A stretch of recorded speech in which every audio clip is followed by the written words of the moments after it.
All right, folks, Yishai Fleisher here. I'm sitting with a media legend who some of my friends told me is one of the most impactful news guy out there.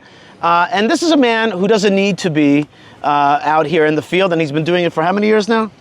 23? 23 years, okay. He's a guy that used to be in stock markets. Before that, he was in media.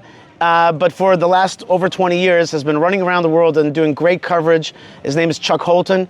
I know him through CBN, but he's got his own YouTube channel and he does stuff for other media as well. And Chuck, you've been all over the world to more than 100 countries. Yep. You've covered a lot of conflict. Sure have. And you even told me that you don't want to sit in the sun because the sun gets you a little PTSD'd from the carnage that you saw in places like Iraq and Afghanistan. That's right. It reminds me too much of the desert. What did you see? I don't go to the beach anymore. I'm not going to the beach. What did you see over there? Well, I mean, I've covered the war since 2003, and so I've spent years of my life in the combat zone. I've seen a lot of carnage, a lot of mayhem, and it seems like, why is it that we always fight over the worst places, the hot, dusty, dirty, like places where if I lived there and somebody came and said, I'm taking this, I'd be like, you can have it, I'll go somewhere else. But it's like they have nothing better to do than just fight over it, and it seems like that's where all the wars happen. So it took me a long time to realize, because I used to enjoy going to the beach. I don't like the beach anymore. And it took me a long time to realize, it's the hot sun and the sand that just kind of brings it back. Those are definitely tough places, Iraq. Although sadly, Iraq used to be the cradle of human civilization. I never saw the Euphrates and the Tigris. You saw them? Oh, yeah. How are they? Just a couple months ago. Are they cool? Swam in it. Really? Yeah.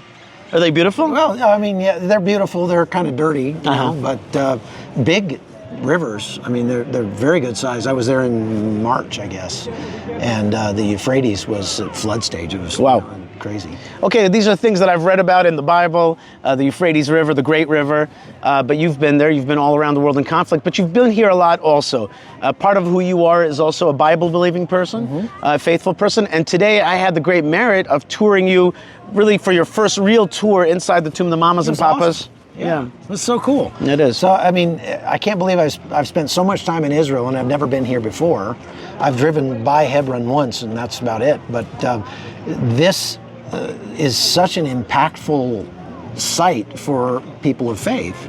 And I would say it rivals the Western Wall, or it rivals the other tombs and things that you run into. Just, it's amazing how you drive around Israel and you just kind of run like, there's Samson. Like, there's where Goliath was killed. It makes the Bible come alive in a way. It's a book I've been reading since I was a child. Right. But it's easy to get into the kind of the same thought process that you have with the Easter Bunny or Santa Claus. Like, it's just one of those mythological things that we tell ourselves. It's part of our story. But you come here and you go, oh no, it really happened. Like, it's here. Yeah, like, this ain't no Easter Bunny. Okay, yeah, right. This is the real deal, and it really happened. But your colleague was with me before, and he asked me, what's the most beautiful thing around here? And I told him that the most beautiful thing, in my opinion, was the people around us right now, because these are the children of Israel coming back to the tombs of the founders of Israel. Now, in order to buy what I just said, you've got to believe that the people of Israel today and the state of Israel today is a direct continuation of the Bible. You're an American, although you live abroad today.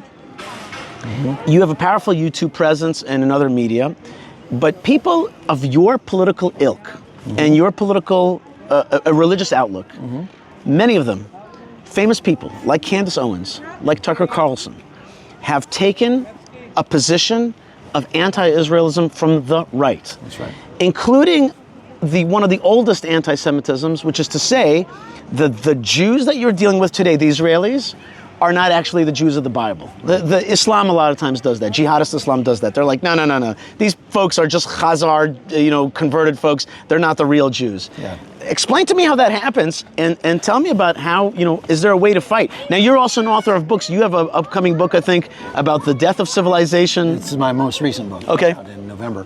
What's that called? It's called Death of Civilization, and it kind of goes right along with what we're talking about.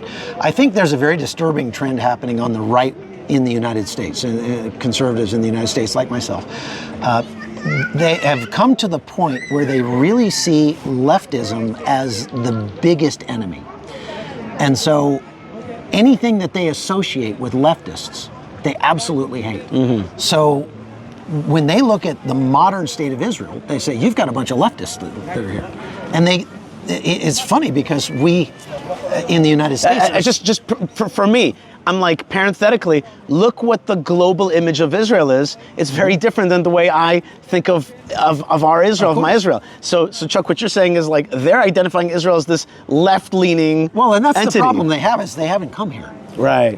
That's the real problem. Right. But so you'll see them now, people on the right, who are just vehemently against the state of Israel because they believe it's run by leftists. Right. And because they only see the leftism. They don't see the conservative, family-friendly, people who are just like us. Bible believing. Yeah, exactly. Pushing back against jihad. And generous and, hardworking and resilient people that you see when you actually come here, okay?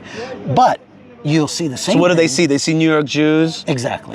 They see, and there was another thing that they saw, which you and I were laughing about. They see Chuck Schumer. Right. They see Chuck Schumer. Right. That's it. Okay. And like I think of Chuck Schumer as like the enemy of Israel, and right? The proof of that is that they are also turning vehemently against our traditional allies in Western Europe. They hate the Europeans. Because why? Because they're leftists. They can't stand the idea. They're actually aligning themselves with our enemies in Russia and Iran. Look at Tucker Carlson. He's aligning himself. But is that because giving a platform to our enemies? He hasn't done anything to interview like Vladimir Zelensky or anybody like that. Why? Because American conservatives have gotten to the point where we are so focused on combating leftism because in our own country, we're watching the United States be torn apart by leftism that is trying to tell us that men should be able to shower with girls in their locker rooms, and that we have all these, men playing in women's sports. We shouldn't have borders, right? And people should just be able to come in. All this kind of stuff. I just did a video today for my YouTube channel about the incredible amount of violence that's being visited on our law enforcement. Attacks against law enforcement in the United States are up 500%. I just saw a video. Yeah, I just saw a video of a jihadist lady yelling at New York City police officers and calling them out by name. Anybody named Ali or Mustafa, you're part of the enemies, and she's facing them directly. Yeah, well, it's not just that, but I mean, they're actually trying to kill them, like actively. We just had 12 leftists that attacked an ICE facility in Fort Worth, Texas, shot one policeman in the neck. Fortunately, none of the other guys were injured, but there's been multiple, just in the last. Well, what does that have to do with Israel? What does that have to do with Israel? This is the thing I think you have to understand, is that these conservatives in the United States, when they see Israel, what they see is a bunch of leftists. And it really, I think, started during the we can't say it on YouTube, but you can't say it on YouTube? 2020 jab. No, you get that global sickness that went around? That sickness, yes. Right. That sickness that happened in 2020 when they watched the very draconian, and I know this is weird to Jews, but Israelis would have no clue of this. But from the United States perspective, we watched the forced jabs, the very draconian lockdowns and all this stuff, and we aligned ourselves against those countries like Canada, Australia, and Israel, right, that were the strongest in locking down their people, okay, and taking away their rights and things like that. This is so important because when you speak, I'm close to ministers in the Israeli government, and when you try to explain to them that we lost American conservatives when that global sickness went around and the measures that we took, people around here are like, what? What does that have to do with anything? Like, what does that have to do with anything? No clue. I remember I was in CPAC. It bothered us more than it bothered you. Yeah. Oh my gosh. And you know what, Chuck? We actually learned from you to fight back against it. I have to admit, at first I had no clue. Right. I didn't know. Right. I didn't know. I didn't understand. That's I did have some friends who understood better than me, and they taught me. And then I looked at America and I was like, these are good questions. I needed to get educated because I was buying into the narrative that was being so forcefully put out here. Right. But who knew that that would be a big turning point. Right. Who knew that? Yeah. But at the same time, come on, for God's sakes, I mean, jihadism is not good for America. Of course not. So why would people like Tucker Carlson, unless you just tell me that he's being paid or that kind of thing? But you know what? Forget Tucker for a second. Here's the big question for me. Tucker, and Candace, you can either say they're agents, or they're just angry at their Jewish agent, or they're being paid off, or they're nutty, they're off their meds. Well, they're not stupid. That's for sure. And if they're not stupid, that only leaves two other choices. They are bought and paid for, right? Or they're actually evil, right? And I don't think Tucker is evil. Now there is this. I didn't like his interview with Ted Cruz. I thought that it was fake. And I thought he wasn't really being real. He was just, it was all like, he was just trying to nab him on little points. It wasn't real. Right, but I think... And what was the main point of that interview? That Israel isn't the Israel of the Bible. Right, and what the Bible says is that that there's this thing called depravity. And depravity is when you have denied God, and it says God will turn you over to a depraved mind. This is from the book of Romans. And depravity means everything that's bad looks good to you, and everything that's good looks bad to you. And you can't see it. And I've literally had discussions with people like this that are absolutely depraved, that you can say, they say, well, that's your truth. There is no objective truth. There's no objective truth. And I'm like, that's an objective statement. Right. Your argument just committed suicide, because you're just saying it's true that there is no truth, right? You can't do that. I never heard that. Okay. Right? Okay. And they would say, yeah, that's what I said. Yeah. And they don't see the problem with that. If you don't see the problem with saying it's true that there is no truth, you're depraved. Chuck, you've stopped living in the United States as your daily domicile. I mean, you're all over the world. You're 200 hotels a year. Wow. Yeah. But there is a reason also, because you do see a certain decline. Without a doubt. Okay, let's just talk about that for a second. I think the politicians in the United States have figured out that there's a certain currency to fomenting division among Americans. And in media as well, right? Pitting us against each other. Right. Yes, absolutely. Right. And the media is part and parcel of that. Right. So sometimes I have it in my mind that one day it'll be found out that the owners of Fox and the owners of CNN are the same person, and they just segment the market. Having worked for Fox, I can tell you that a lot of the people that work for Fox are flaming liberals. And they're reporting on the conservative side of things because that's where the money is. Right. But they're flaming liberal. I mean, even the hosts of many of their shows are flaming liberals. So it didn't surprise me when Tucker Carlson threw the ball over the fence when he left Fox, and he didn't have he didn't have to toe that line anymore, and he could go out and kind of do his own thing. Well, then you get what you get, right? You know, one of the things that you were surprised about when we were on tour today at the Tomb of the Mamas and Papas behind me here in Hebron, you asked me about what is the front of every Jewish synagogue that faces Jerusalem. There's an Ark of the Covenant, and in that Ark is Torah scrolls, handwritten. One of the things I told you there is that in an age where truth is very, very fungible, malleable, and you're not certain that you have real, authentic truth, right? You ask AI something, it can be telling you the truth. It could be telling you total fabrication. Completely make something. Right? It doesn't say like, you know what? This is a guess. It just tells you as though it's fact. I said that one of the things that the Torah, written by scribes, gives us is authenticity. That's right. An ancient way. This is God's word from Sinai. We like to think of Israel as actually an aircraft carrier, a beacon, a pillar. I'll use a different metaphor. A pillar, not of leftism and of division, but of a pillar of biblical truth. A place where you could come to talk with God, get authenticity. Yeah, that's what we'd like it to be. It's so meaningful to come to places like this behind us, and to see the sort of outpouring of faith that you see. And of course, people worshiping in a different way than I would ever worship. I'm never going to wrap a thong around my arm or something. Or, he means tefillin. He means tefillin. Okay.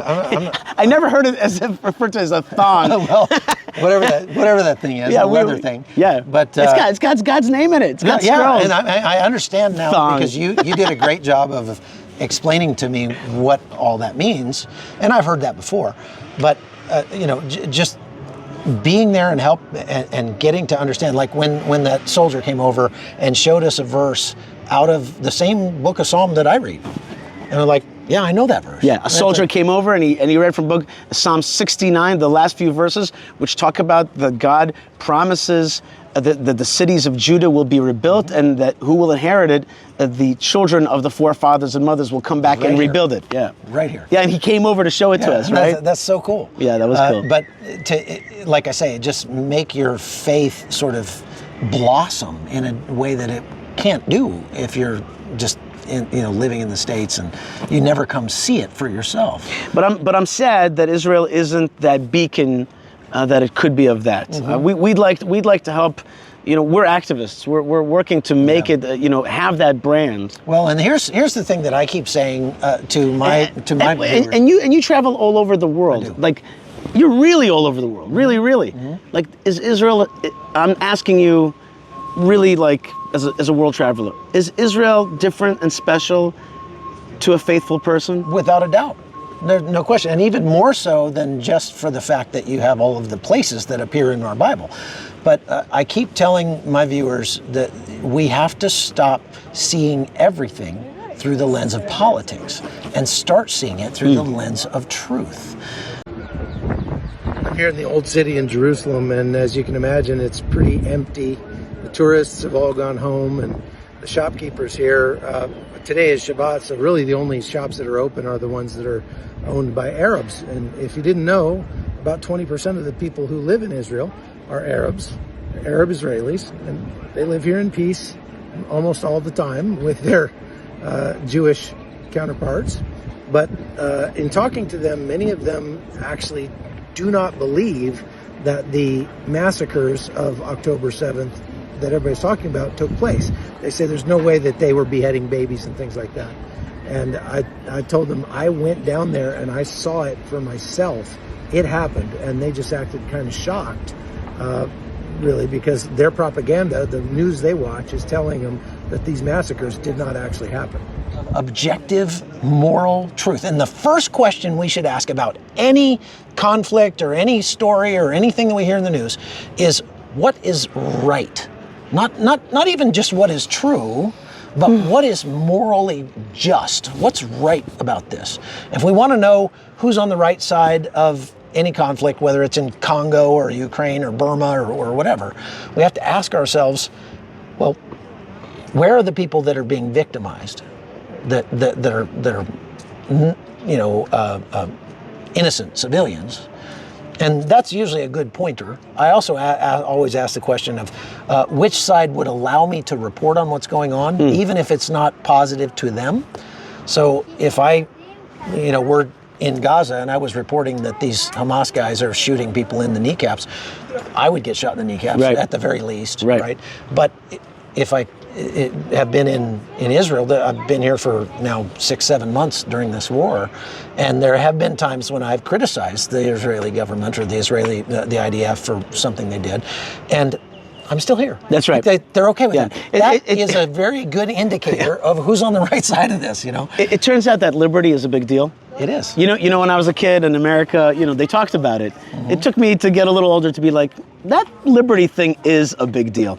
All right, we're with Chuck Holton here in front of the Tomb of the Patriarchs and Matriarchs, the Mamas and Papas in Hebron. We're talking about fundamental things, pillars of biblical civilization. Righteousness is just, the book of Proverbs, it says, righteousness exalts a nation, but sin is a reproach to any people. And I think if we focus on righteousness in our own lives, because we are the nation, our family is the building block of the nation. Right. If I focus on being righteous, then I don't have to worry about the politics of it. And let the politics fall where they may. I'm going to focus on righteousness. Well, that leads me to the last question exactly. Chuck, you're doing a great job on social media and on YouTube, and we know that this is a war of ideas. And when I met you, I knew kind of immediately that you were a military guy, just by your demeanor. And I've already learned to recognize American military types, and I knew that it was obvious to me. But you're now fighting this media war. the media war is being fought. The bad guys are big players like China, Russia, Qatar. And the target is not you. It's the young people. Mm-hmm. That's who's being targeted. That's right. The next generation. Look at campus, look at TikTok. Mm-hmm. And the question is, what's your hope for the next generation? What do you think? Is there a way to reach them and bring them on board? I could tell you as an Israeli and a so-called settler that my value internationally, my moniker, my good name has been sullied very badly. And when I'm sullied, then this place is sullied, and when this place is sullied, then the book of Genesis is sullied, and if the book of Genesis is sullied, then therefore the pillars of biblical civilization are undermined. What's your hope, if you have? Let's just be honest. I don't want to put it into your mouth. No, I'll tell you what my hope is. I'm in the middle of something. My hope is, I'll be quick.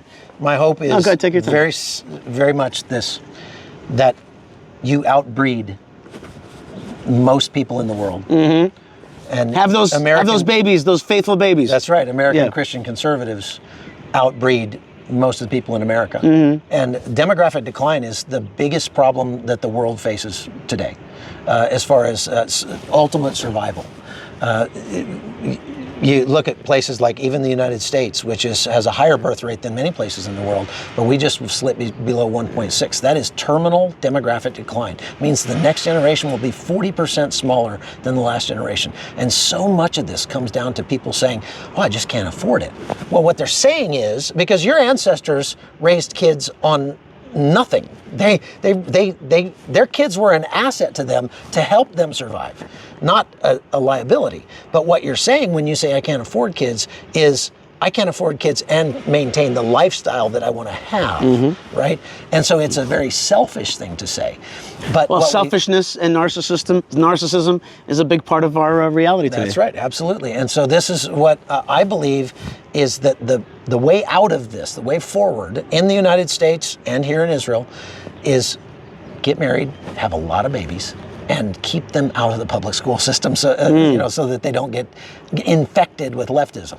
Well, I would just tweak that from my perspective is just like you said, get married, have a lot of babies, and teach them the biblical values. That's right, absolutely. In America, that's you said it in American. Parent is the primary educator anyway. Right. But a lot of parents abdicate that responsibility. Right.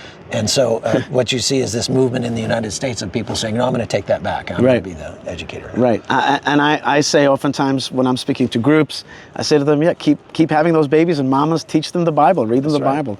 And for us Jewish people, it's continuing to make this country strong, push back against jihadism, and push back against our internal anti-biblical so-called leftism, progressivism, but our own tendencies in the Jewish people that are certainly problematic tendencies. When a Jewish person is not godly, biblical, going in the path, that powerful person can be turned to become an enemy of Israel. Yeah. And that's definitely what happens around the world. And that also sullies our good name, undermines the brand of Israel, and we're working on it. Chuck Holton, people can find you on YouTube. You've written The Hot Zone. Yep.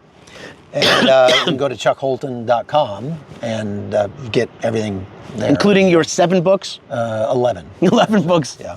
Tell me about who your agent is afterwards. Anyway, good for you for all of your good work out there. And you're definitely what we call a narrative warrior. You're out there teaching. First thing, you're showing people truth, showing people, conflict. And for us here, you're showing also, the story of Israel. And your good work is a shining beacon. So God bless you. And thank you very much for being with us. Thank you. And be safe out there. All right. Appreciate it. God bless you, folks. You are watching Yishai Fleisher TV. More great stuff is on the way. Stay tuned. Stay connected. Stay part of the story. Lots of love and lots of blessings from the land of blessings. And shalom.